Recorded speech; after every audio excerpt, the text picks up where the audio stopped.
जय हिंद दोस्तों, स्वागत है आपका आपके अपने परिवार में। कैसे हैं आप लोग, बताइए कैसे हैं? बढ़िया हैं? बाल बच्चे बढ़िया हैं, सुखी हैं, संपन्न हैं?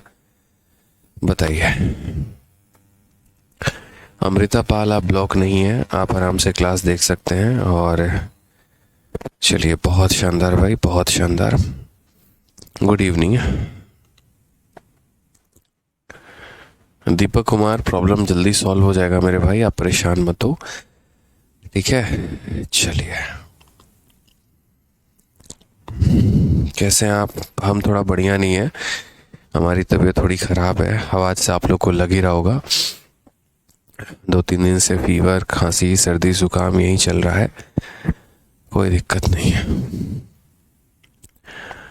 चलिए, बहुत शानदार। गुड इवनिंग भाई, गुड इवनिंग सभी को, गुड इवनिंग। ठीक है, तो हम लोग जो पढ़ रहे थे वो कंपाउंड इंटरेस्ट का इंस्टॉलमेंट पढ़ रहे थे। और आज हमारा ये टॉपिक ख़त्म हो जाएगा और कल हम एक नए टॉपिक की शुरुआत करेंगे, नया टॉपिक के बारे में पढ़ेंगे मेरे भाई, ठीक है? चलिए शुरू करते हैं दोस्त यहाँ पे, ठीक है?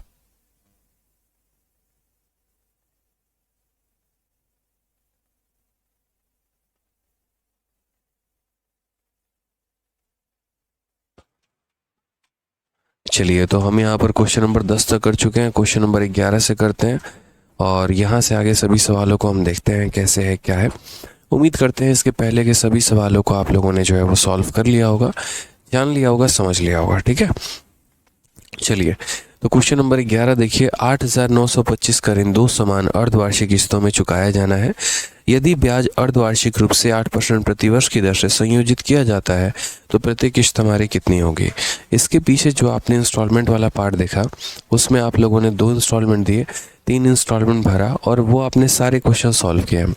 अब यहाँ पर क्या है कि एक लोन आपने इतने रुपए का लिया, उसको आप 2 इक्वल इंस्टॉलमेंट में दे रहे हो, लेकिन वो इंस्टॉलमेंट कैसा है? वो ईयरली इंस्टॉलमेंट नहीं है, वो आपका हाफ ईयरली इंस्टॉलमेंट है। 2 अर्धवार्षिक किस्तों में आप पैसे को जमा करते हैं, हाफ ईयर होने के बाद एक इंस्टॉलमेंट, फिर हाफ ईयर होने के बाद एक इंस्टॉलमेंट।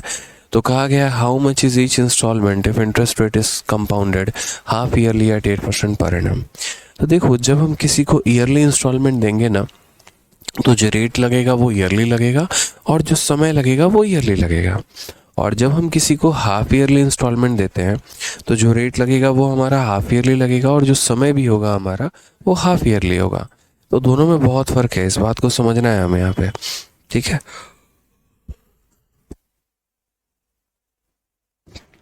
तो हम यहाँ पर क्या करते हैं, हम यहाँ पर देखेंगे कि मेरे भाई जो यहाँ पर रेट है वो हमारा कितना है? 8% पर एनम है। तो हमने यहाँ पर कहा अगर हम इंस्टॉलमेंट हाफ ईयरली दे रहे हैं तो रेट भी हाफ ईयरली लेंगे। तो हाफ ईयरली में हमारी कहानी क्या हो जाती है? तो हाफ ईयरली में रेट हमारा क्या हो जाता है? आधा हो जाता है। तो मेरे भाई 8 का आधा कितना हो जाएगा? 8 का आधा 4% हो जाएगा। 4% की फ्रैक्शन वैल्यू कितनी हो जाएगी? 1/25 हो जाएगी। अब अगर हम यहाँ देखेंगे तो इंस्टॉलमेंट की संख्या हमारी कितनी है? तो इंस्टॉलमेंट की संख्या हमारी 2 है। 2 हाफ ईयरली इंस्टॉलमेंट हमने जो है वो दिया है। यानी पहला वाला पैसा यदि हमारा 25 है तो उसमें एक का ब्याज जुड़ के वो कितना हो गया होगा? 26 हो गया होगा। फिर उसके बाद यहाँ पर ये क्या होगा? तो 25 का स्क्वायर हमारा 625 हो जाएगा और 26 का स्क्वायर हमारा 676 हो जाएगा। जैसा कि आपको पता है कि इंस्टॉलमेंट हमारे बराबर होते हैं, तो यहाँ पर हमें क्या करना होगा? यहाँ पर हमें अपनी किस्तों को बराबर करना होगा, ठीक है? तो यहाँ पर जैसे 26 और यहाँ 676 है, तो इसे भी क्या करना होगा? 676 बनाना होगा। तो इसे मल्टीप्लाई करो 26 से, तो यहाँ भी हमारा 26 से मल्टीप्लाई हो जाएगा। इसको बच्चों अगर हम जोड़ेंगे तो ये हमारा कितना हो जाएगा? 1250 हो जाएगा। और अगर हम इसको जोड़ेंगे तो हमारा 625 हो जाएगा। कुल मिला के मेरे भाई जो पैसा हो जाएगा वो 1800 कितना हो जाएगा? 75 हो जाएगा। ये हमें देखना पड़ेगा, समझना पड़ेगा। समझ रहे हैं मेरी बात को? तो सवाल में यहाँ पर क्या कहा गया? तो सवाल में कहा गया आपने इतने रुपए का लोन लिया और how much is each instalment, यानी लोन का अमाउंट देके इंस्टॉलमेंट का अमाउंट आपसे पूछा जा रहा है। तो मैंने यहाँ पर कहा कि हमारा लोन का अमाउंट कितना है? तो 8,925 है और यहाँ पर वो कितना यूनिट है? तो 1875 है। कितना है? तो 1875 है। यानी ये पैसा इतने यूनिट का मान है। और पूछा क्या गया है? तो हर एक इंस्टॉलमेंट हमारा कितने का है, तो यानी यहाँ पर 676 का मान हमसे पूछा गया है कि इसकी वैल्यू हमारी कितनी होगी। ठीक है, अब हम यहाँ पर अगर हम कैलकुलेट करें तो देखेंगे 25 का यहाँ पर 7 गुना 175 है। ठीक है, और फिर उसके बाद यहाँ पर 25 का 7 गुना 175 है। यहाँ बात करेंगे 25 का 3 गुना 75 हो गया, और 142 हो गया। 25 का 5 गुना 125 हो गया। फिर हमारा कितना हो जाएगा 175, 25 का हमारा कितनी बार में, 7 बार में। 7 से अगर हम काटेंगे दोस्तों तो 11 बार में जाएगा, और 7 से काटेंगे तो 71 बार में जाएगा। 11 से अगर हम काटेंगे तो 11 का 6 गुना 66, लगभग आपका ये दशमलव में जाएगा। क्या आपका ये पूरा का पूरा कट रहा है क्या? मुझे लग रहा है ये पूरा कटेगा, 1275 होगा। कहाँ पर 1275 होगा मेरे भाई?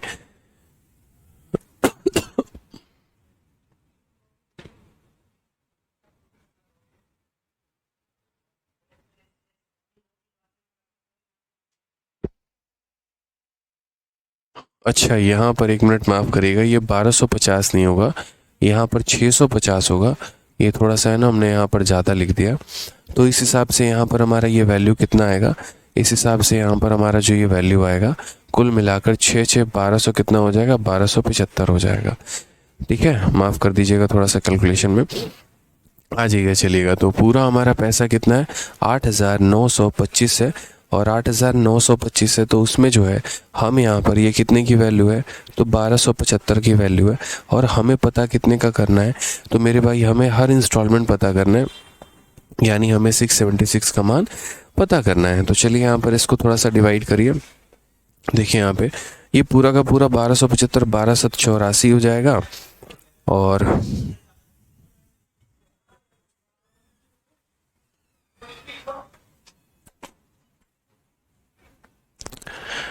अगर हम यहाँ पर देखते हैं तो ज़रा इसका एक बार गुना करके देखिए, क्या ये पूरी तरीके से इसको काट रहा है। तो 1275 का 7 गुना, 1200 का 7 गुना 8400 होता है, और 75 का 7 गुना हमारा कितना हो जाएगा, तो लगभग 7 सत्ते 49 हो गया आपका 490।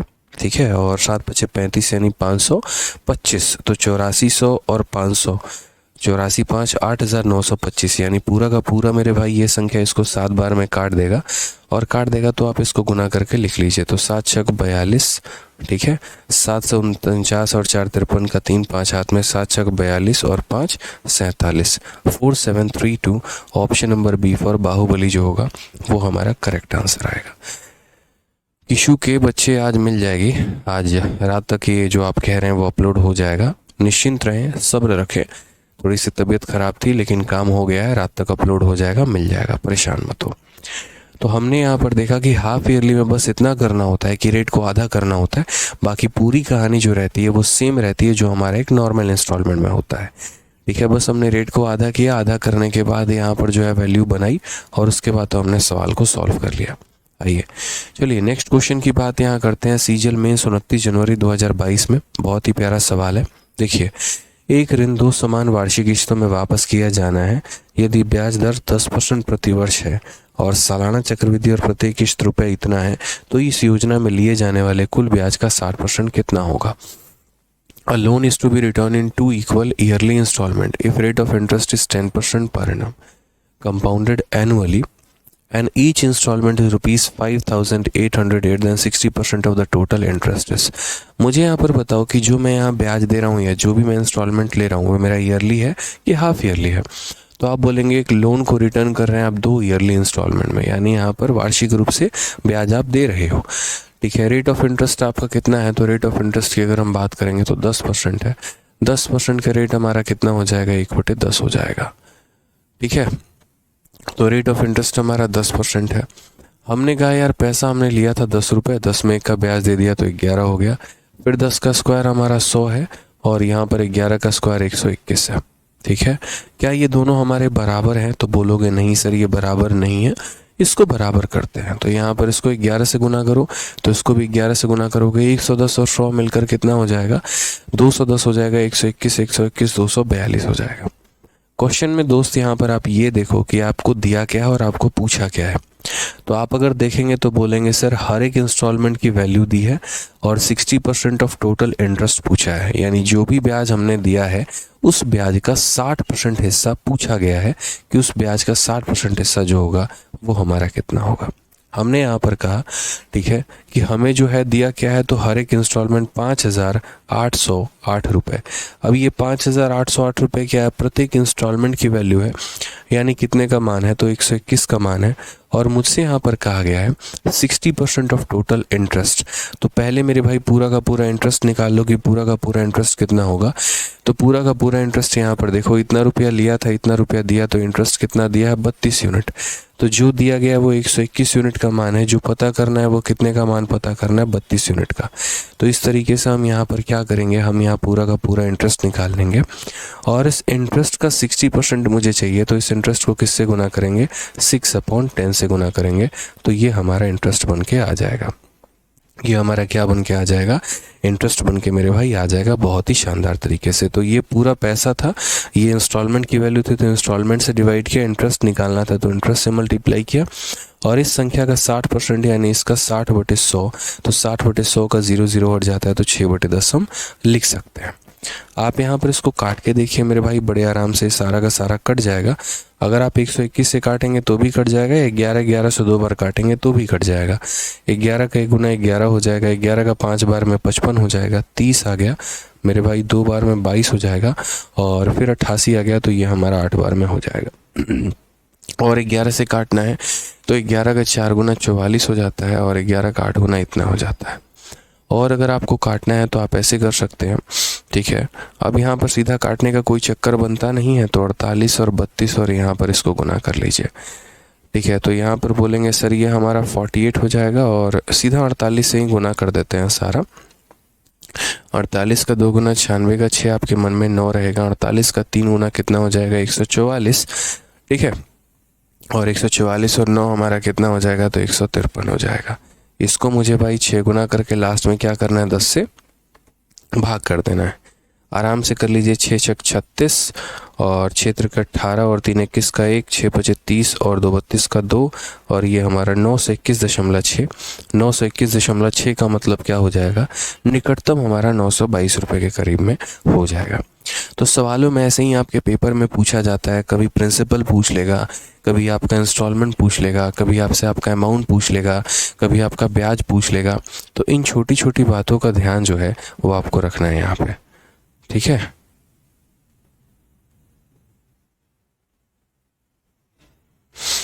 ठीक है, चलिए 2-3 बच्चों का कमेंट आ रहा है, मैं यहाँ पर छोटी छोटी बातों को देख रहा हूँ एक बार।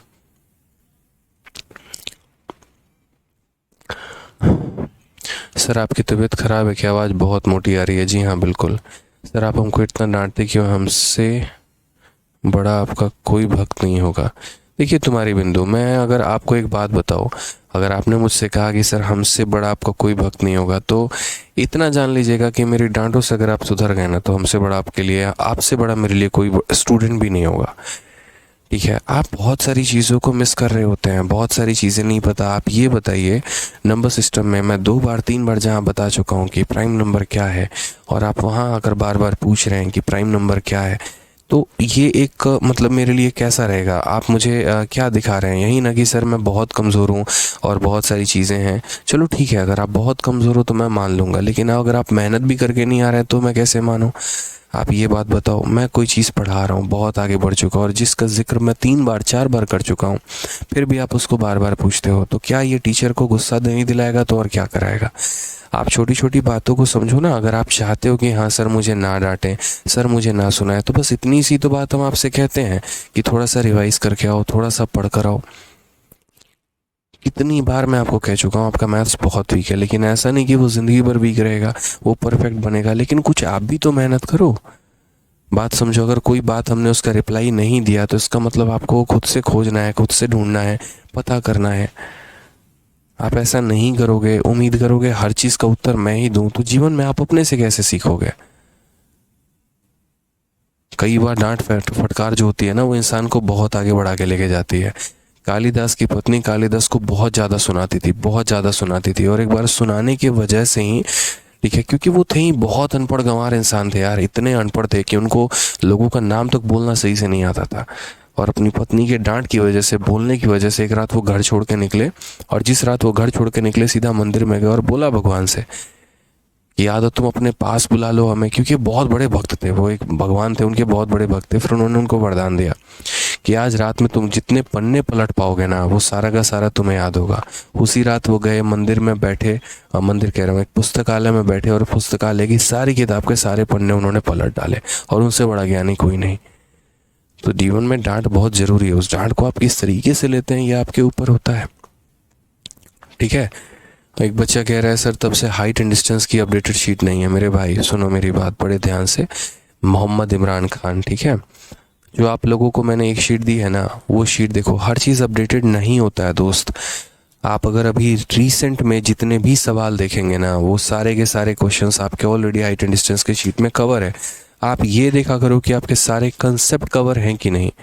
फालतू का एगो क्वेश्चन हटा के उसके जगह पे एक ऐसा क्वेश्चन डाल दे और टैग दिखा दे 2023 का, वो अच्छा लगेगा, जबकि उस पे पेपर में क्वेश्चन आ भी नहीं रहा है। तो आपको जो हमने कराया है उसमें सारे के सारे बच्चे टाइप कवर हैं, तो आपको और कुछ करने की आवश्यकता नहीं है। हाँ, जो प्रैक्टिस शीट विद सॉल्यूशन मैं बना रहा हूँ हर एक टॉपिक के, हर एक चैप्टर के, वो मैं पूरा का पूरा हाईली अपडेटेड रख रहा हूँ, तो वो भी आपको मिल जाएगा। कुछ ऐसे टाइप्स हैं जो नहीं है मौजूद हमारे क्लासरूम शीट में, तो वो आपको प्रैक्टिस शीट विद सॉल्यूशन के माध्यम से मिल जाएगा। तो थोड़ा सब्र रखें चीज़ों को लेके यहाँ पे, ठीक है। आइए आगे बढ़ते हैं, अगला सवाल देखते हैं। यदि 45,500 की राशि को 3 बराबर वार्षिक किस्तों में अदा करना है और प्रत्येक किस्त की राशि ज्ञात करें जब यहाँ पर ब्याज संयोजित होगा और दर जो रहेगा वो 20% रहेगा। हमने आपको 2 किस्तों वाला निकालना सिखा दिया कि अगर 2 किस्तों में पैसे लौटाने हैं तो कैसे करेंगे। अब वक्त है, यहाँ पे बारी है कि आप 3 इंस्टॉलमेंट के केस को समझें, और किसी पैसे को 3 इंस्टॉलमेंट में अगर लौटाना है तो उसको हम कैसे लिखेंगे वो देखें। तो मान लीजिए कि हमारा रेट 10% का होगा, 10% की फ्रैक्शन वैल्यू कितनी होगी, 1/10 होगी। हमने 10 रुपये लिए और 10 में 1 का ब्याज दिया तो 11 हो गया। फिर 10 का स्क्वायर हमारा कितना है, 100 है, तो 11 का स्क्वायर हमारा 121 हो गया। 10 का क्यूब हमारा कितना है, तो 1000 है, तो 11 का क्यूब हमारा 1331 हो गया। ये हमारा इंस्टॉलमेंट है, ठीक है। और ये हमारा इंस्टॉलमेंट है, तो हमें क्या करना है, इंस्टॉलमेंट को बराबर करना है। अब अगर इंस्टॉलमेंट को बराबर करना है तो देखो, ये 11 का पावर 1 है, ये 11 का स्क्वायर है, और ये 11 का क्यूब है। तो देखो मेरे भाई, ये मैंने क्या कहा है, 11 का पावर 1, 11 का पावर 2, और ये 11 का पावर 3। पावर 2 है और ये पावर 3 है, ठीक है। सब में यहाँ पर क्या करेंगे, सबको सेम पावर वाला बनाएंगे। इसके पास 11 के 1 पावर है, तो इसको 11 के 2 पावर से गुना करो, ठीक है। इसके पास 11 के 2 पावर है, तो 11 के 1 पावर से गुना करो, और इसके पास ऑलरेडी 11 के 3 पावर मौजूद है, ठीक है। तो यहाँ पर 11 के 1 पावर से मल्टीप्लाई करेंगे, यहाँ पर 11 के 2 पावर से मल्टीप्लाई करेंगे। क्यों ऐसा करते हैं, ताकि जो हमारे सारे के सारे इंस्टॉलमेंट हो वो हमारे क्या हो जाए मेरे भाई, बराबर हो जाए। कोई दिक्कत की बात, ठीक है।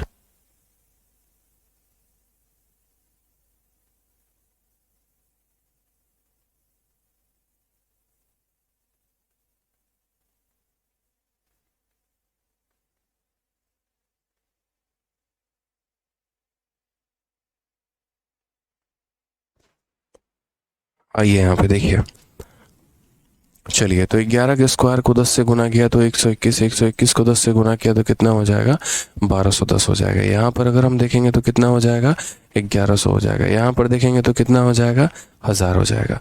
टोटल अगर प्रिंसिपल की बात करें तो सबको अगर हम जोड़े तो कितना हो जाएगा, 3310 हो जाएगा। और यहाँ पर इनको जोड़ने की आवश्यकता नहीं है, हालांकि जोड़ोगे तो 3, 9, 9 और 3 हमारा हो जाएगा। तो ये वो पैसा होगा जो हमने उधार लिया है, ये वो पैसा होगा जो हमें पूरा का पूरा देना है, और इनका अंतर जो होगा वो हमारा क्या होगा, तो इनका अंतर जो हो जाएगा मेरे भाई, वो हमारा हो जाएगा कुल मिलाकर जो है वो इंस्टॉलमेंट, मतलब ब्याज हो जाएगा। तो ये जो पैसा है इसको हम क्या बोलेंगे, तो ये वो पैसा है जो हमने उधार लिया है। आसान भाषा में बोलेंगे तो ये प्रिंसिपल है, ये हमारा क्या है, तो ब्याज है। ठीक है। और ये हमारा क्या हो गया मेरे भाई, तो अमाउंट हो गया, और ये हमारा क्या हो गया, तो इंस्टॉलमेंट हो गया। तो ये सारी बातों से रूबरू होना है आप लोगों को इसमें कि हाँ हमारा प्रिंसिपल क्या है, हमारा इंटरेस्ट क्या है, हमारा अमाउंट क्या है और हमारा ब्याज क्या है, सारी बातें। आइए सवाल पढ़ते हैं थोड़ा सा।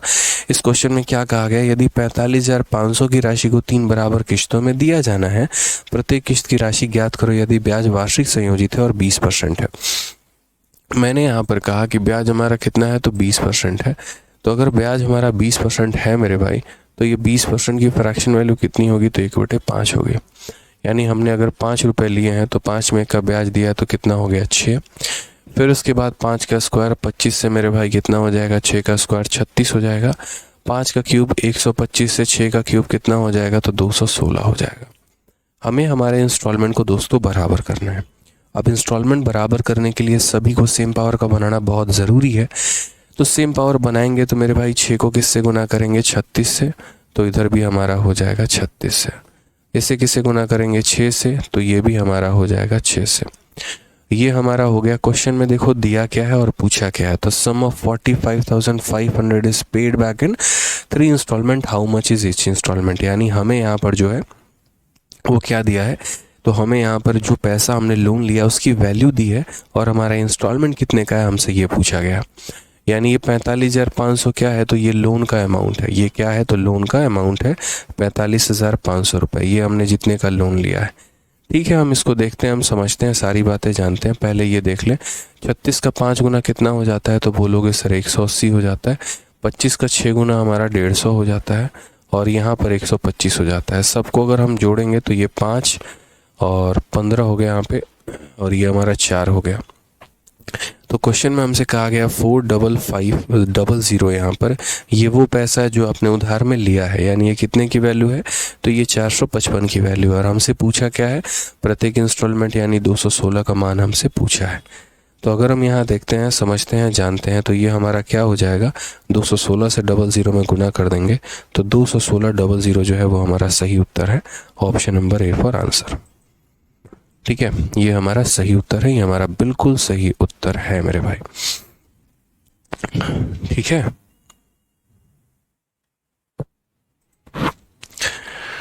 चलिए आगे बढ़ते हैं। अगला सवाल हम लोग यहाँ देखते हैं, अगला सवाल करने की कोशिश करते हैं।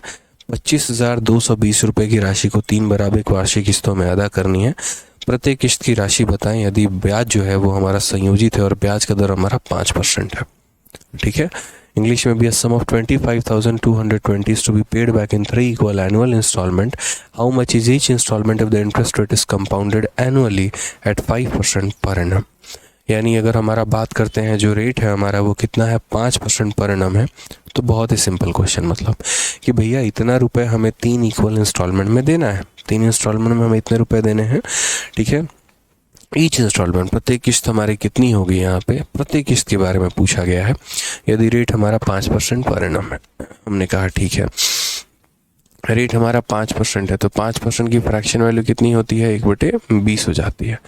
यानी पैसा हमारा 20 से कितना हो जाएगा, तो 20 में का ब्याज जोड़ देंगे तो 21 हो जाएगा। फिर हमारा 20 का स्क्वायर कितना हो जाएगा, 400, और 21 का स्क्वायर कितना हो जाएगा, 441। फिर मेरे भाई 20 का क्यूब हमारा कितना हो जाएगा, तो 8000 हो जाएगा, और 21 का क्यूब हमारा कितना हो जाएगा, 9261 हो जाएगा। ठीक है, ये सारी बातें हमने लिख दी यहाँ पे कि इतने रुपए को 3 इंस्टॉलमेंट में देना है। How much is each instalment, प्रत्येक इंस्टॉलमेंट हमारी कितने की होगी यदि रेट हमारा 5% का। हमने कहा ठीक है, ये हो गया कहानी।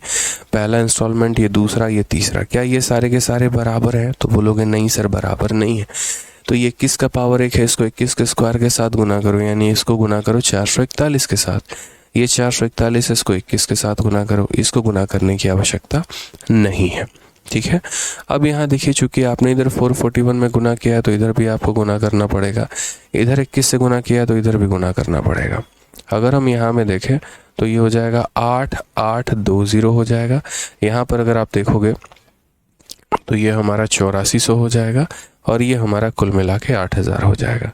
अगर हम तीनों का सम देखेंगे तो ये हो गया 0, 2, 8, 4, 12, और ये हमारा हो जाएगा 25,220 रुपये। यानी कितने पैसे हमने लिए हैं, तो 25,220 रुपये, ये हमारा प्रिंसिपल है।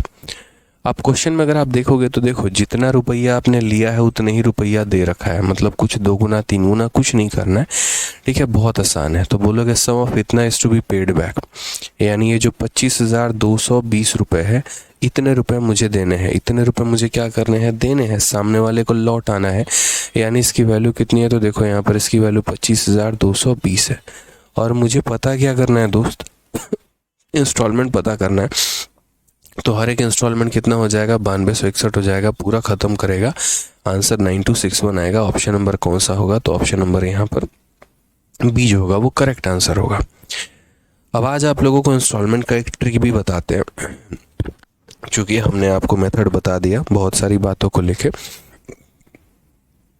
अब आपको इसका ट्रिक भी जानने का पूर्ण अधिकार है, और आप नहीं जानोगे तो कौन जानेगा, क्योंकि कंपटीशन है, एग्ज़ाम निकालना है। तो मैं हमेशा से चाहूँगा कि बाकी बच्चों से ज़्यादा खतरनाक और धुआंधार आप लोग रहो, ठीक है।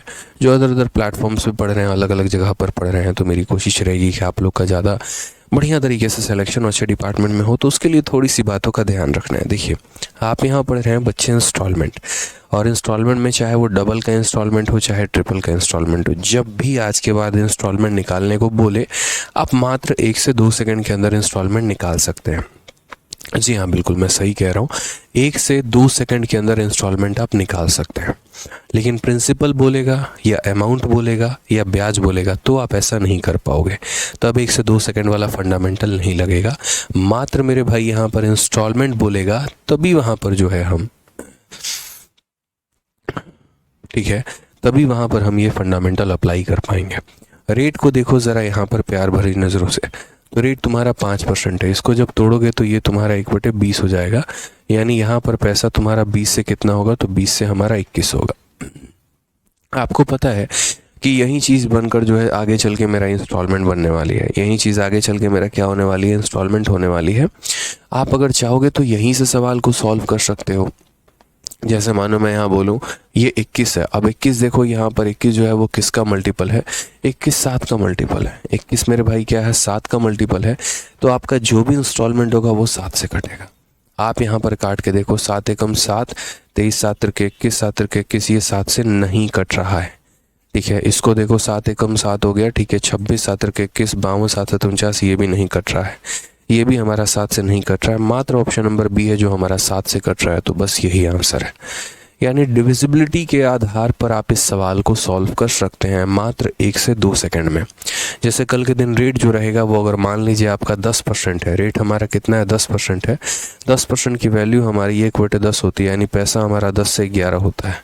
अगर आपका 1 इंस्टॉलमेंट है, अगर आपका 2 इंस्टॉलमेंट, अगर आपका 3 इंस्टॉलमेंट, अगर आप पैसे को 4 इंस्टॉलमेंट में दे रहे हो, आप दुनिया के कितने भी इंस्टॉलमेंट में से क्यों नहीं दे रहे हो ना, आपका इंस्टॉलमेंट जीवन में याद रखना 11 का मल्टीपल होगा। तो अगर इस क्वेश्चन में इंस्टॉलमेंट के बारे में पूछा गया है तो वो इंस्टॉलमेंट 11 का मल्टीपल होना चाहिए, यानी वही ऑप्शन आंसर होगा जो 11 का मल्टीपल होगा।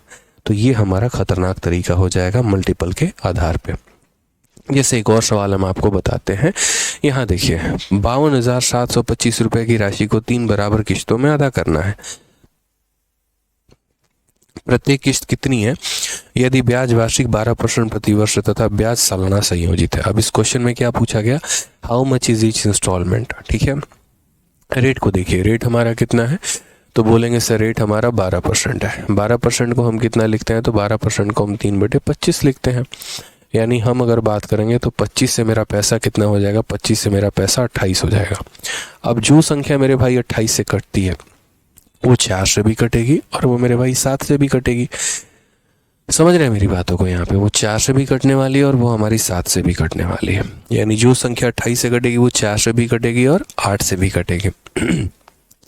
ये संख्या 4 से कट जाएगा, ये संख्या हमारा 4 से कट जाएगा, ये 4 से कट जाएगा, ये 4 से नहीं कटेगा, क्योंकि 4 का नियम ये कहता है यदि तुम्हारे आखिरी के 2 अंक जो हैं वो कट गए तो मेरे सारे के सारे कट जाएंगे। तो 4 से आखिरी के 2 अंक कट गए तो पूरा संख्या कट जाएगा। इसके आखिरी के 2 अंक कट रहे हैं, इसका नहीं कट रहा, इसलिए मेरे भाई इसको नहीं लेंगे।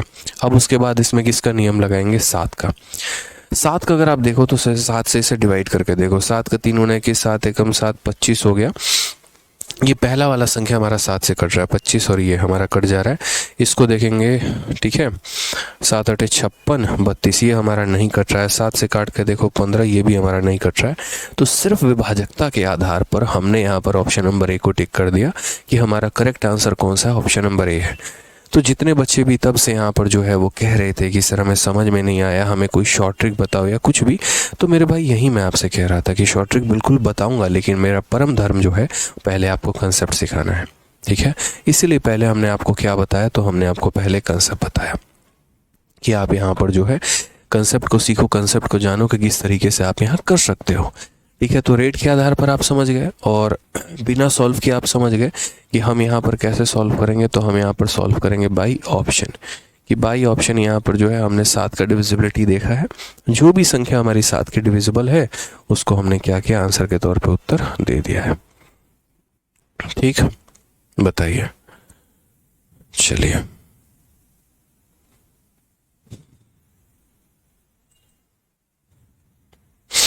आगे बढ़े। अब इस सवाल को बाई मेथड भी हम चलते हैं और बाई मेथड भी हम सीखते हैं कि इस सवाल को बाई मेथड करने का तरीका क्या था, मेथड के आधार पर हम इस सवाल को कैसे कर सकते थे, वो ज़रा देखिए। तो देखिए बाई मेथड तो आपको पता ही है, 3/25 का मतलब 25 से कितना हो गया, 28 हो गया।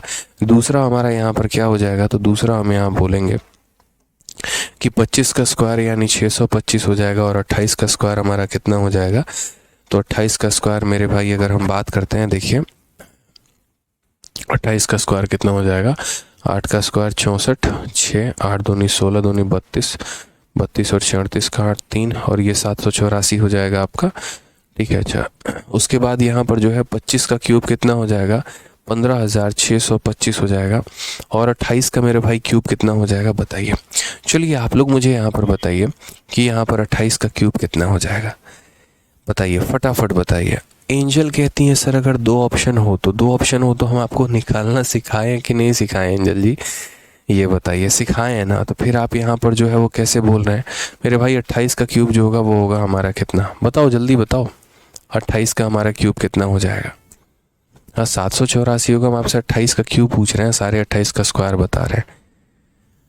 पढ़ा है कि नहीं पढ़ा है आप लोगों ने, ठीक है याद रखना है। 30 तक का क्यूब 30 तक का स्क्वायर कितना हो जाएगा, 21,952। ठीक है, अब सवाल में अगर आप देखिए यहाँ पर बहुत ही शानदार तरीके से, क्योंकि जो ऑप्शन है वही आपका क्यूब है, तो आप यहाँ पर जो है जब मल्टीप्लाई करेंगे बच्चे और जब यहाँ देखेंगे तो जिस तरीके से ये 28 है, ये 28 का स्क्वायर है, ये 28 का क्यूब है, तो ये 28 है तो इसमें क्या मल्टीप्लाई करो, 28 का स्क्वायर यानी इसमें 784 को मल्टीप्लाई करो। ये 28 का स्क्वायर है तो इसमें किसको मल्टीप्लाई करो, 28 को करो। अगर हम बात करते हैं वो 784 है तो इससे भी करो, वो 28 है तो मेरे भाई इससे भी करो। जब इन सब को जोड़ोगे तो ये तुम्हारा आ जाएगा 52,725 रुपये। तो आपने लोन कितने का लिया था, तो 52,725 का लिया था और ये कितने की वैल्यू है दोस्त, तो ये जो दिया गया उसी की वैल्यू है 52,725। हमें पता क्या करना है, हर एक इंस्टॉलमेंट यानी हमें 21,952 का मान पता करना है। पूरा का पूरा ख़त्म हो जाएगा। कौन सा ऑप्शन होगा, ऑप्शन नंबर ए जो होगा बिल्कुल यहाँ पर सही होगा। हाँ, मोहित कौशल कहते हैं सर एग्ज़ाम में हम कैसे पता करेंगे कि ये सवाल हमारा जो है वो सीआई का इंस्टॉलमेंट है कि एसआई का इंस्टॉलमेंट है। मेरे भाई ये सवाल में आपको दिया होगा, ठीक है। जैसे यहाँ पर सवाल में कंपाउंडेड एनुअली दिया गया है, तो कंपाउंडेड एनुअली जो है जहाँ पर भी दिया गया होगा इसका मतलब वो कंपाउंड इंटरेस्ट का इंस्टॉलमेंट है, और जब ये शब्द नहीं दिया गया होगा तो इसका मतलब वो सिंपल इंटरेस्ट का इंस्टॉलमेंट है। ठीक है, आइए चलिए नेक्स्ट क्वेश्चन की बात करते हैं। अगले सवाल को देखते हैं, समझते हैं, बनाते हैं। किसी राशि को 3 बराबर किश्तों में अदा करना है। यदि ब्याज सालाना संयोजित है तथा ब्याज का दर 30% प्रतिवर्ष है, प्रत्येक किश्त हमारी 21,970 की है, तो राशि ज्ञात करिए कि ये राशि हमारा कितना होगा। ठीक है, बहुत शानदार। चलिए यहाँ पे दीपक कुमार, सब्र रखें बच्चे, आपकी समस्या मुझे दिख रही है और इसका भी समाधान होगा, बहुत जल्दी होगा। कल परसों में समाधान करने वाला था, तबीयत थोड़ी सी ज़्यादा ख़राब थी, इसी वजह से जो है वो कर नहीं पाए, तो थोड़ा सा सब्र रखें आप लोग। ठीक है अक्षय कुमार जी, हाँ बिल्कुल क्लास नोट्स एसआई की डलवा देंगे, सीआई की भी डलवा देंगे, परेशान ना हो मेरे भाई। ठीक है, जितने बच्चों की जो समस्या है थोड़ा थोड़ा वक्त दो भाई, होते चला जाएगा। ठीक है, आ जाइए चलिए। किसी राशि को 3 बराबर किश्तों में अदा करना है, ब्याज सालाना संयोजित है और ब्याज का दर 30% है। तो हम यहाँ प्रत्येक किस्त भी दी गई है तो राशि ज्ञात करो। 30% का मतलब हमारा कितना हो गया, 30% का मतलब हमारा 3/10 हो गया, यानी 10 रुपये से हमारा कितना हो गया, 13 हो गया। 10 का स्क्वायर हमारा 13, ये हो जाएगा 13 का स्क्वायर हमारा 169, 10 का क्यूब हमारा 1000 हो जाएगा और 13 का क्यूब हमारा कितना हो जाएगा, तो 13 का क्यूब मेरे भाई 2197 हो जाएगा। ठीक है, अगर आप सही मायने में देखो तो आपको क्या करना है, इंस्टॉलमेंट को बराबर करना है। इंस्टॉलमेंट को बराबर करना है तो यहाँ पर इसे पहले किससे गुना करना होगा, 13 से, और इसे किससे गुना करना होगा, तो 169 से। ये हमारा 169 से मल्टीप्लाई होगा, ये हमारा 13 से मल्टीप्लाई होगा, कुल मिलाकर इसे हम बोलेंगे तो ये हमारा 1690 है, ये हमारा कितना है तो मेरे भाई 1300 है, और ये हमारा कितना है तो 1000 है। अगर हम सबको जोड़ते हैं तो टोटल हमारा कितना हो जाएगा, 0 9 9 और 3, 3990 यहाँ पे।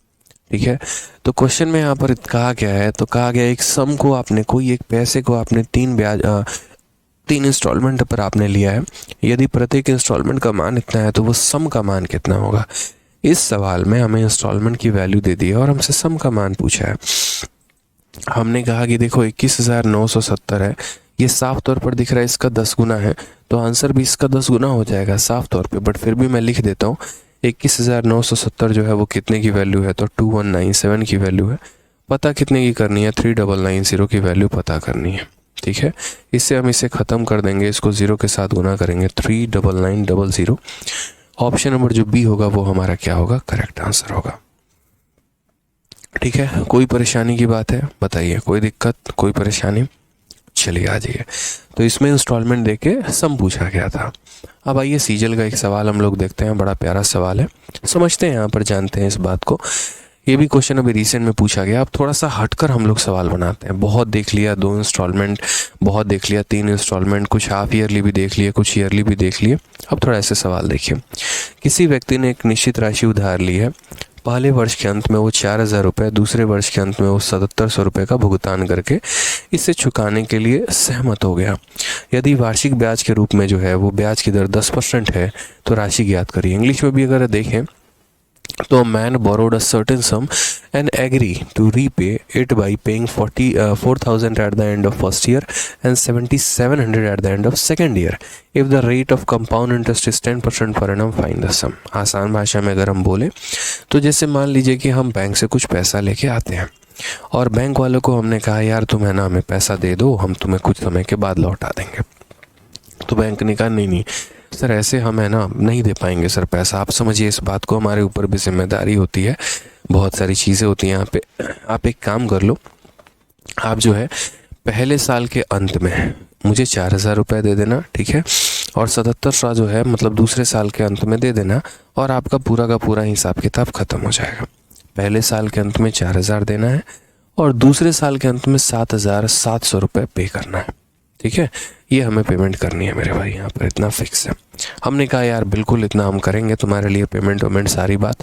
जब बैंक ने इतना कह दिया तो तुम्हारी बात मानी जाएगी। लेकिन असल में हम पता कैसे करेंगे कि हमने कितना पैसा लिया था, और उसको जो ये सेटल करने का हमारा ये तरीका था उसको हम लिखेंगे कैसे, सॉल्व कैसे करेंगे। तो मैंने यहाँ पर कहा कि देखिए 10% की फ्रैक्शन वैल्यू कितनी होती है, 1/10 होती है। यानी अगर मैं 10 रुपये उधार लूँगा तो उसमें मुझे 1 रुपये का ब्याज देना होगा, यानी कितना देना होगा, 11 रुपये मुझे देने होंगे। तो इसको लिखने का जो तरीका होगा वो कुछ इस प्रकार होगा हमारा कि मान लीजिए मैंने बैंक से X रुपये उधार लिया है, तो 1 सालों के बाद 10 में 1 जोड़ के बैंक मेरे से 11/10 ले लेगा। कितना ले लेगा, 11/10 ले लेगा। सॉरी, मान लीजिए मैंने 1000 रुपये लिए, तो 1 सालों के बाद मेरे से बैंक कितना लेगा, तो 1100 रुपये लेगा। ठीक है, यानी जो भी मेरा अमाउंट बन जाएगा, अब इस अमाउंट में से मैं कितने की पेमेंट कर दूंगा, मैं 4000 रुपये की पेमेंट कर दूंगा। जैसे मैं थोड़ा सा जो है यहाँ पर पेमेंट कर दूंगा, कुछ भी, मान लीजिए यहाँ पर हमने 4000 रुपये की पेमेंट कर दी। अब जब इतने की पेमेंट कर दी तो उसके बाद जो भी मेरा अमाउंट बच गया ना, जो भी मेरा अमाउंट बच गया, अब ब्याज उस पर लगेगा। जैसे आप लोग देखते हो थोड़ा सा पैसा सामने वाले को दे देते हो तो बचे हुए पैसे पर वो ब्याज लगाता है। तो उसी तरीके से कुछ पैसा आपने लिया था, 1 सालों के बाद वो अपने आप का 11/10 हो गया, उसमें से आपने 4000 रुपये निकाल दिया। अब जो ये बच जाएगा, जैसे 4000 माइनस करोगे ब्रैकेट लगा देना, अब जो बच जाएगा फिर वो पैसा 10% से बढ़ेगा। अब ये पैसा 1 सालों के बाद कितना होगा, तो ये पैसा 10 में 1 जोड़ दो, यानी 1 सालों के बाद ये अपने आप का 11/10 हो जाएगा। ठीक है, तो ये पैसा 1 सालों के बाद अपने आप का 11/10 हो जाएगा। उसमें से कितना पेमेंट कर दोगे, उसमें से 7,700 की पेमेंट कर दोगे, तो अब तुम्हारे पास कुछ भी नहीं बचेगा, एकदम नील बटे सन्नाटा खत्म हो जाओगे।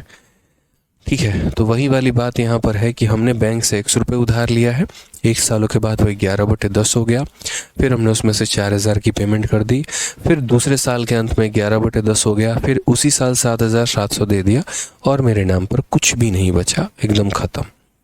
अब यहाँ पर कैसे लिखेंगे वो समझिए। तो ये हम बोलेंगे 11x बटे कितना हो जाएगा, 10 हो जाएगा, माइनस कितना करेंगे मेरे भाई, 4,000 करेंगे। ठीक है, इंटू हमारा कितना हो जाएगा, तो 11/10 हो जाएगा। ये हमारा -7700 उधर जाके +7700 हमारा बन जाएगा। 11 से अगर हम काटेंगे तो 700 हो जाएगा। ठीक है, अगर हम देखेंगे यहाँ पर तो 11x बट्टे में 10 माइनस कितना हो जाएगा, 4,000। ठीक है, ये 10 से इधर गुना करोगे तो कितना हो जाएगा, 7,000 हो जाएगा। क्लियर है ये बात यहाँ पे।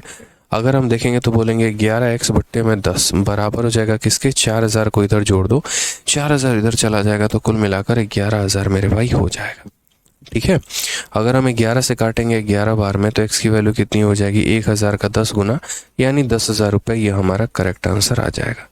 तो ये एक बहुत ही प्यारा क्वेश्चन होता है और बहुत ही आराम तरीके से हम इसे हल करते हैं। हमारे पास पूरा पैसा होता है, 1 सालों के बाद इतना हो जाता है, तो पहले वो पैसे को तुम बढ़ा दो, फिर उसके बाद तुमने पेमेंट की। यार जैसे जाहिर सी बात है, आज मैं कुछ पैसे लेके आऊँगा, बैंक को मैं कुछ दूंगा ही नहीं, तो 1 सालों के बाद ये पैसा बढ़ जाएगा, कुछ अमाउंट बन जाएगा।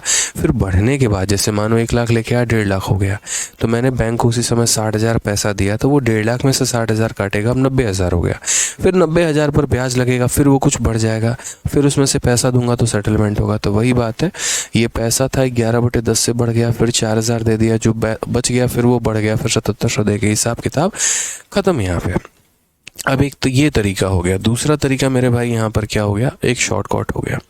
वो शॉर्टकट हम आपको सिखाते हैं कि आप उससे सवालों को कैसे कर सकते हैं। समझिएगा, बस मेरी बातों को सुनना है आपको इतना झंझट लेने की आवश्यकता ही नहीं बचेगी और बहुत आसान भाषा में आप इस सवाल को कर पाएंगे। हमसे यहाँ पर कहा गया कि पहले साल के अंत में आपने 4,000 रुपये दिए हैं और दूसरे साल के अंत में आपने 7,000 रुपये दिए हैं, 7,700। यानी ऐसे समझ लो कि मैंने कुछ बैंक से पैसा लिया है, 1 साल के बाद मैंने बैंक को 4,000 रुपये लौटाए हैं और आखिरी साल में यानी उसके 1 साल के बाद, ऐसे समझ लो इसके 1 साल के बाद मैंने 7,700 रुपये उधार मतलब बैंक को दिया है और मामला ख़त्म हो गया। मैं यहाँ पर आपसे ये कह रहा हूँ कि रेट ऑफ इंटरेस्ट आपका 10% है, यानी 1/10 है, यानी अगर आप 10 रुपये लेते हैं तो आपको देना कितना होता है, 11 रुपये। अगर आप 10 रुपये लेते हैं तो बैंक को आपको कितना देना होता है, 11 रुपये देना होता है। ठीक है, सीधी सी बात है। तो मैंने यहाँ पर ये कहा, यार आप ऐसी गलती क्यों कर रहे हो, क्यों अपने ऊपर इतना ब्याज लेते हो। ठीक है, मुझे मदर इंडिया की वो क्लिप याद आ जाती है। मदर इंडिया मूवी में एक बार पूछता है वो कि हम हर साल खेती करते हैं, हर साल अनाज उगाते हैं, हर साल इतना पैसा कमाते हैं, और आता है साहूकार और लेकर चला जाता है, ऐसा क्यों होता है यहाँ पे। तब वो समझाती है कि असल में तुम्हारा जो ब्याज है वो चक्रवृद्धि है और तुमने पैसा बहुत ज़्यादा ले रखा है और तुम उसे देते बहुत कम हो। एक ही बार में उसे पैसा दे दो तो ब्याज लगेगा ही नहीं। तो यहीं पर इस व्यक्ति को ख्याल आता है, यार मैं बाद में पैसा दे रहा हूँ, अगर इस पैसे को 1 साल बाद ना देके मैं इसे 1 साल पहले दे देता तो मुझे कितना देना पड़ता। तो बात हुई यहाँ पर कि हम बाद में दे रहे हैं, यानी 10 प्लस ये 11 का मान है, तो 11 का मान है तो 10 का मान कितना होगा। तो बोलोगे सर 10 का मान हमारा यहाँ पर कितना हो गया, 7,000। यदि 7,700 को तुम दोगे 1 साल के बाद तो तुम्हें 7,700 देना पड़ेगा। अगर तुम 1 साल पहले दो मेरे भाई, 1 साल पहले दो तो तुम्हें कितना देना पड़ेगा, 7,000। यानी कितना देना पड़ेगा मेरे भाई, 7,000। अब ये टोटल कितना हो गया, 11,000। फिर वही बात है, ये पैसा मैं 1 सालों के बाद दे रहा हूँ, तो 1 सालों के बाद दे रहा हूँ तो कितना देना पड़ रहा है, 11,000। अगर इसमें से वो मैं 1 साल पहले दे दूंगा या शुरू में मैं दे दूंगा तो वो मेरा क्या हो जाएगा, प्रिंसिपल। यानी हम बोलेंगे फिर ये 11,000 जो है असल में ये कितने का मान है, तो ये मेरा 11 का मान है और पता कितने का करना है, 10 का। तो आंसर कितना आ जाएगा, 10,000। Option number D for Devasena. ठीक है, कोई दिक्कत की बात है। तो मैंने यहाँ पर क्या कहा, मैंने यहाँ पर कहा जो मैं दे रहा हूँ मेरे भाई वो 1 सालों के बाद दे रहा हूँ, यानी ये 11 की वैल्यू है, तो 10 की वैल्यू निकाल दी। यानी यदि मैं इसे 1 साल पहले दूंगा तो 7,000 देना पड़ेगा। उसी तरीके से यहाँ पर ये आ गया 11,000। अगर मैं उसे अभी दे रहा हूँ तो 11,000 दे रहा हूँ। अगर मैं इस पैसे को 1 साल पहले देता तो मैं कितना देता, तो 10,000 देता। क्लियर है? आ जाओ, चलो क्वेश्चन नंबर 18 पर देखते हैं। सेम तरीके से ऐसे ही सवाल हमारा पूछा गया। बहुत ही प्यारा क्वेश्चन। क्या कहा गया? अतुल रुपये 12,000 की राशि उधार लेता है। पहले वर्ष के अंत में 4800 रुपये और दूसरे वर्ष के अंत में इतना रुपये। नहीं, ये वाला क्वेश्चन नहीं, ये वाला क्वेश्चन है। ये भी अलग सवाल है और ये दूसरा टाइप है। एक और वैरायटी हमने यहाँ पर ऐड किया, वो देखिए।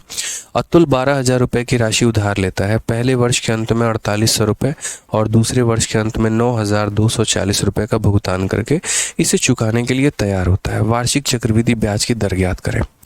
अब ये दूसरा सवाल ऐसा है जिसमें आपसे एक तरीके से मेरे भाई रेट पूछा जाएगा। इसको भी करेंगे। इसमें रेट वाला क्वेश्चन नहीं, इसको पहले कर लो। पहले 19 नंबर कर लो, फिर 18 नंबर कर लेना। 19 से ज़्यादा आसान, 18 से ज़्यादा आसान आपको 19 लगेगा। पढ़िए। एक आदमी 9,000 रुपये 10% वार्षिक चक्रवृद्धि ब्याज पर उधार लिया है। प्रत्येक वर्ष के अंत में वह 3,000 रुपये वापस कर देता है। तीसरे वर्ष के अंत में उसे उतना और भुगतान करना चाहिए कि जिससे संपूर्ण राशि का भुगतान हो जाए। ठीक है, समझ में आ गया बात यहाँ पे? ठीक है। A man borrowed ₹9,000 at a rate of 10% per annum compound interest at the end of every year. हर साल वह कितना रुपए रिटर्न करना है, तो 3,000 कर रहा है। Eight the end of third year how much money should be paid. तीसरे साल के अंत में वह कितना रुपए का भुगतान करे कि पूरा का पूरा मामला खत्म हो जाए। धीरज सिंह, जैसा आप बोल रहे हैं कि जैसा 17 नंबर में हुआ है वैसा ऐसा इंस्टॉलमेंट में भी होता है क्या? नहीं, ऐसा नहीं होता है धीरज सिंह, ऐसा कुछ भी नहीं है। ठीक है। और Neeraj Kumar, number of questions ज़्यादा कर रहा हूँ, आपको पहले भी समझा रखा है, दूसरी बार भी बता रहा हूँ कि हर एक टॉपिक का मैं आपको एक प्रैक्टिस शीट भी दूंगा विद सॉल्यूशन, तो ऑटोमेटिक आपके नंबर ऑफ क्वेश्चन डबल हो जाएंगे। मैंने पहले ही कहा था कि मैं 500 क्वेश्चन अगर एक एक टॉपिक में कराने लगूँ तो वो आपके सिलेबस को 2 साल तक लेके जाएगा। उससे बेहतर ये होगा कि 300 क्वेश्चन मैं क्लास में क्लासरूम शीट में कराऊं और 200 क्वेश्चन का सॉल्यूशन के साथ आपको PDF दे दूं कि आपको प्रैक्टिस करने के लिए वहाँ से मिल जाए। तो इसलिए नीरज कुमार जी, जो जो टॉपिक्स होते चले जा रहे हैं, धीरे धीरे हमारी टीम जो है और मैं मिलकर वहाँ पर आप लोगों के लिए PDF अपलोड करते जा रहे हैं, प्रैक्टिस शीट विद सॉल्यूशन। तो एक बार आप उसे देखिएगा ज़रूर। ठीक है, आ जाइए, आपके समस्या का समाधान है। तो मैंने 9,000 रुपये उधार लिया और 10% के रेट पे लिया। तो मैंने कहा 10% का फ्रैक्शन वैल्यू कितना होता है? 1/10 होता है। यानी मैं पैसे लूँगा 10, तो मुझे लौटाने कितने पड़ेंगे? 11 रुपये मुझे लौटाने पड़ेंगे। तो मैं ये बोलूँगा कि मैंने 9,000 रुपये उधार लिया है और 9,000 रुपये जो है यदि अपने आप में कितने का मान है? 10 का मान है। तो 1 साल के बाद 10 में 1 जोड़कर कितना हो जाएगा? 11 हो जाएगा। ठीक है, तो यानी मैं अगर 9,000 ले रहा हूँ तो 1 साल के बाद वह कितना हो जाएगा? तो वो हमारा 11 हो जाएगा। यानी ये हमारा हो गया 9900। कितना हो गया? तो 9900 हो गया। ठीक है, अब इसमें से मैं यहाँ पर क्या कर रहा हूँ, तो हर साल के अंत में मैं 3,000 रुपये दे रहा हूँ। तो मैंने बैंक वालों से कहा कि भैया देखो, बात ऐसी है, समझो मेरी बात को, हम इसको थोड़ा आसान भाषा में ऐसे लिख सकते हैं कि 1 साल बाद, तो 1 साल बाद हमारा पैसा कितना हो गया? तो बोलोगे सर आपने उधार लिया था 9,000 रुपये, ये 9,000 में 10% बढ़ गया, यानी कितना हो गया? तो सर 9900 हो गया। अब इस 9900 में मैंने भुगतान कर दिया कितने का? 3,000 का। तो मेरे पास बचा कितना? तो मेरे पास 6,900 बचा है। ठीक है, अब ये 6,900 की कहानी क्या है? तो बोलोगे सर देखो, अभी आपके पास 6,900 रुपये है, फिर 1 साल के बाद इसे दोगे तो यहाँ पर जो है 2 साल बाद, तो इस पैसा जो है 11 बटे क्या हो जाएगा? 10 हो जाएगा। फिर ख़त्म हो गया मेरे भाई, 0। ठीक है, 9 हो गया, 9 और 6 15 हो गया यहाँ पर, और ये हमारा 7 हो गया, 7,590 हो गया मेरे भाई। क्लियर है ये बात? फिर मैंने वहाँ पर ऑन द स्पॉट कितना रिटर्न कर दिया? तो फिर मेरे भाई वहाँ पर हमने 3,000 रुपये रिटर्न कर दिया। तो 4,590 हमें इतना रुपया देना है। कितना रुपये देना है? 4,590। तो यहाँ पर कहा गया, फिर अब देखो यहाँ पर 3 साल बाद, तो 3 साल बाद क्या होगा? कितने रुपए देने हैं? 4,590 रुपये, और इस पैसे का 11/10 हम यहाँ करने वाले हैं। ठीक है, तो पहले यहाँ पर हो गया 9, 9 + 5 14 का 4, एक हाथ में 5 4 9 1 10 का 0, और ये हो गया। तो बोला गया कि eight the end of third year कितना पैसा उसे देना होगा? तो मेरे भाई कितना पैसा देना होगा? 5,049। यानी कौन सा ऑप्शन है? तो ऑप्शन नंबर ए जो है वो मेरे भाई करेक्ट आंसर है। ठीक है, तो ऑप्शन नंबर ए जो हो जाएगा वो क्या हो जाएगा, करेक्ट आंसर। ये पैसा इतना था 1 साल के बाद, 3,000 भुगतान कर दिया, इतना बच गया। फिर वो अपने आप का इतना हो जाएगा, 3,000 भुगतान कर दिया, इतना बच गया।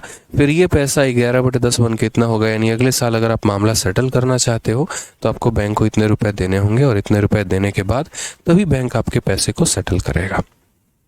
ठीक है, आइए चलिए नेक्स्ट क्वेश्चन की बात करते हैं। 18 नंबर सवाल को देखते हैं मेरे भाई।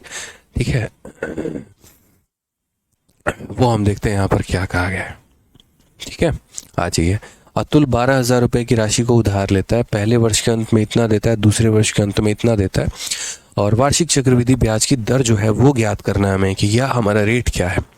हमने कहा ठीक है, छोटी सी बात को समझते हैं। हमने पैसा को उधार लिया, सारी बातें चली, सब कुछ हुआ यहाँ पे। ठीक है, जब भी ये क्वेश्चन आ जाए ना आपका ये रेट वाला, ये सवाल आप सिर्फ और सिर्फ बाई ऑप्शन ही जा सकते हो। अगर बिना ऑप्शन के गए तो जीवन खराब होने वाली बात हो जाती है।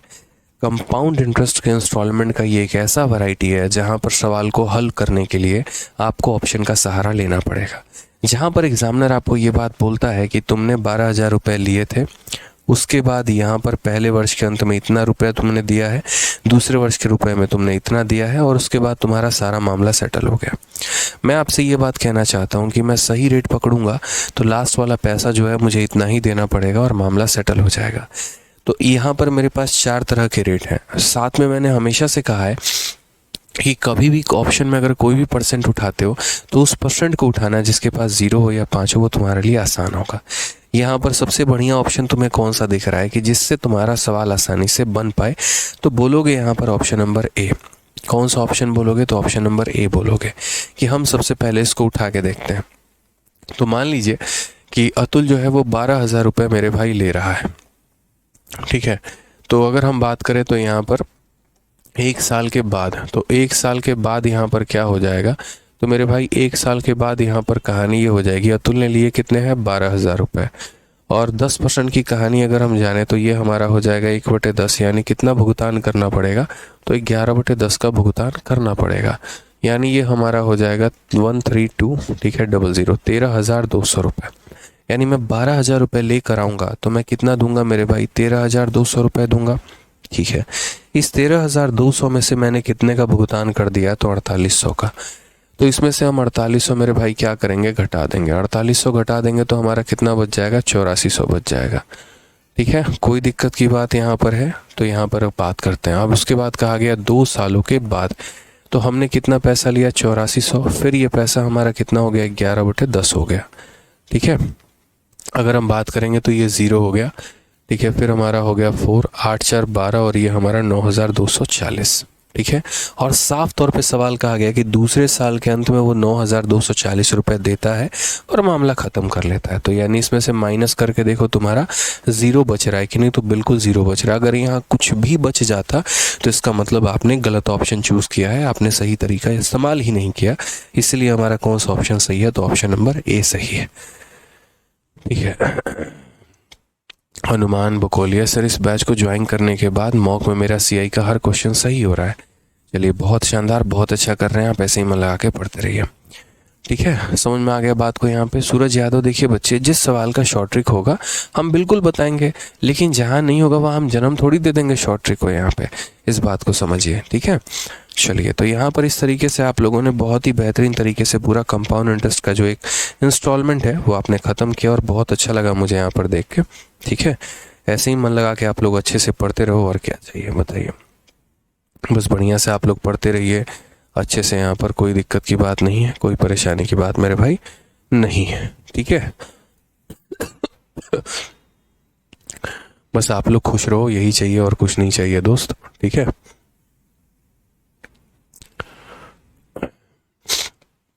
चलिए, तो खुश रहिए, मस्त रहिए, ध्यान रखिए। और अभी जो भी शीट्स हैं, नोट्स है, जितना आज हो पा रहा है वो कर दूंगा, जितना कल हो पा रहा है वो कर दूंगा। मन लगा के पढ़ाई करो। अब एक नए टॉपिक के साथ हम लोग शुरुआत करने वाले हैं, तो उसका इंतज़ार थोड़ा आप लोग रखिएगा।